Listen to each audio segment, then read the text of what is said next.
Yes,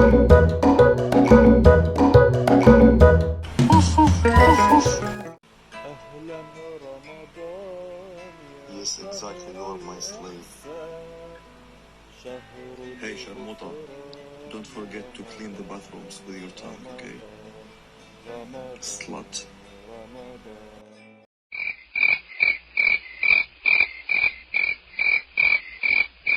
Hello guys, Assalamu alaikum. Welcome back, welcome back. I have a very special iftar, but I have to say this all over again because I realized, I started eating and everything, said bismillah, started eating, and I wasn't recording, so. Beef stew, homemade beef stew. The beef is very tender. I tried it. It's a little liquidy, but it's been cooking in the oven for 2.5 hours. It wasn't ready on time for MacLeod when I was supposed to stop the fasting, break the fast, so I had a date and a little glass of milk, and I prayed MacLeod, and then now I'm eating this.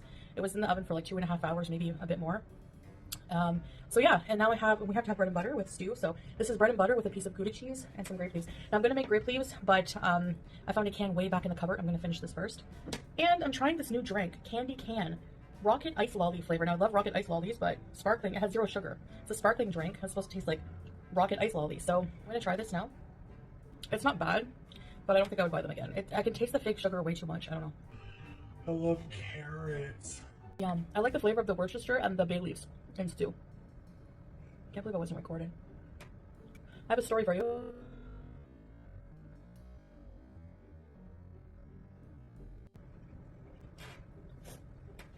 My hamster almost gave me a heart attack. He did something. Oh, anyway. Must be my fault because, okay, I went in to his bedroom. We keep his cage in the spare room with the door closed because of cat, obviously. He's escaped a few times. We always found him. Usually because for some reason I forget to properly latch the door to his cage. We were having chicken. Was this last night when I had the chicken for iftar? I think it was like last night. I go to give him a little piece of breast because hamsters can have small amounts of chicken. His house, his bedding was there. Yeah, I had a pair of socks right beside his cage on my dresser because his desk is on my dresser, and he stole a sock. Okay, used it for bedding, so I just let him have it. Usually when I come in, he comes right up from underground. He buries himself. No wiggly nose and whiskers this time. So I start panicking because I think the worst. I hear that hamsters only live to be 2 to 3 years, max. I don't know how long it's been. It must be a year. So I start feeling around under the shavings. He's not there. So I panic. I'm like, Salah, the hamster. Now, I don't remember if the cage was open or not, like when I first went in. But he had escaped, and I don't know how he got down from the dresser. Like, it's a big height. But there was like a yoga mat on the side and a whole bunch of things. Maybe he climbed down. He's a willful little boy. He's a big man. I'm like, the spare room is a disaster right now. We have to declutter it. There's a lot of furniture in there. Our old wardrobe, a couch. So like suitcases, there's just so many places for him to hide. A huge dresser. He could be under so many things. And like we couldn't really get to him. I'm calling this story the enigma of the missing Howie. I was just so scared. Like, is he okay? I said, okay, I'm gonna do a test. I'm gonna put his cage on the ground. I took a hair clip and I kept the door open so he has access to his water and food if he wants to come back and get it. And I left the chicken in front of the cage. And he's the only living creature in that room that we know of. If the chicken disappears, pardon me, but I'm gonna have more, a little more of things. We know for a fact that he's okay. He's just hiding. So we went to bed, and I had trouble sleeping. I had dreams and about Howie, and I was so sad. I was like depressed, because I don't like not knowing where he is, if he's okay or not. He usually is when he escapes, but still. So after sleeping, wake up. I go in the room. The chicken is gone. So I felt like a huge wave of relief. And I was like, babe, the chicken's gone.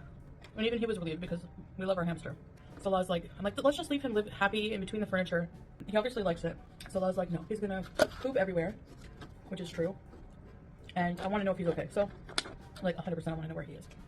So I also noticed, besides the chicken being missing, that his sock full of wood shavings, all of his bedding was missing. Okay. So this little bugger, this little thief, he must have dragged all his bedding to where his new location was. He was moving house.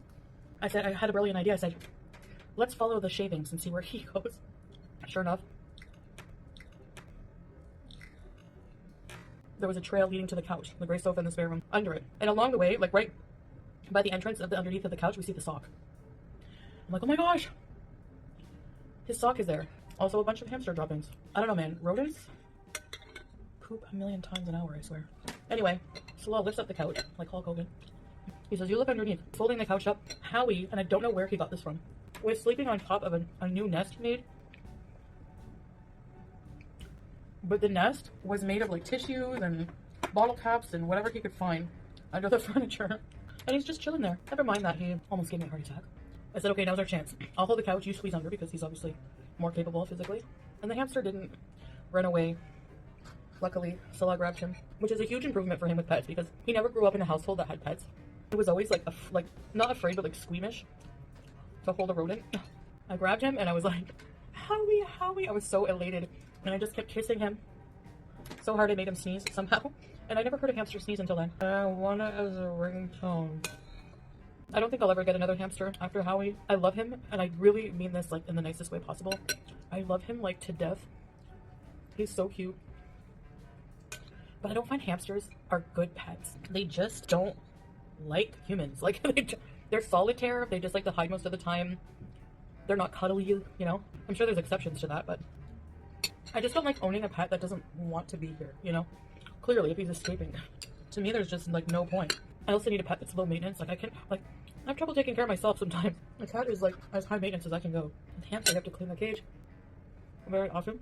I can't stand the thought of him living in his own soil. Like, so I try to spot clean him, like, once a day. Especially his pee corner. I know, odd conversation. That was so good. I was craving beef stew, sorry, the noise. I feel like there's a lot of comfort foods that, like, from back home that I still crave a lot. Salah liked it, but he was like, he's never had this. So he looks at it, and there's meat in it, right? And sandwich, and he's like, where's the rice? I'm like, babe, just try it. This is how we eat it in Canada. Sure enough, he loved it. Anyway, so this is day 2 iftar. I'm trying to do as many, like, daily vlogs as I can, but, like, it's gonna be repetitive, right? Like, I don't know. We'll see. I might combine days, you know, like I kind of did in day 1. I did, like, this is the rest of day 2, I guess, making this. And but yeah, I know I live in this jilbab. It's so cozy, and I don't have to worry. Get out of here.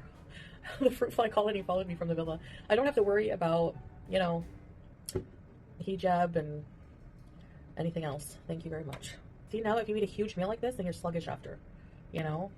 I get it. I was watching a dietitian on TikTok, and they're like, now, these are the foods you should eat as a dietitian for iftar. No bread, no sambusa, no fried foods, no fatty, no greasy meats, no rice. I'm like, pal, you're talking to people in the Middle East here. Like, those are all staple foods for Ramadan. What are you talking about? But it's kind of true. They are probably foods that are not the healthiest, but they're the tastiest, that's for sure. But thank you for having dinner with me. Again, it's winter here. There's nothing more comforting than a bowl of beef stew. Oh yeah, I didn't tell you how I made it. Nope. This is child-proof too. Help me.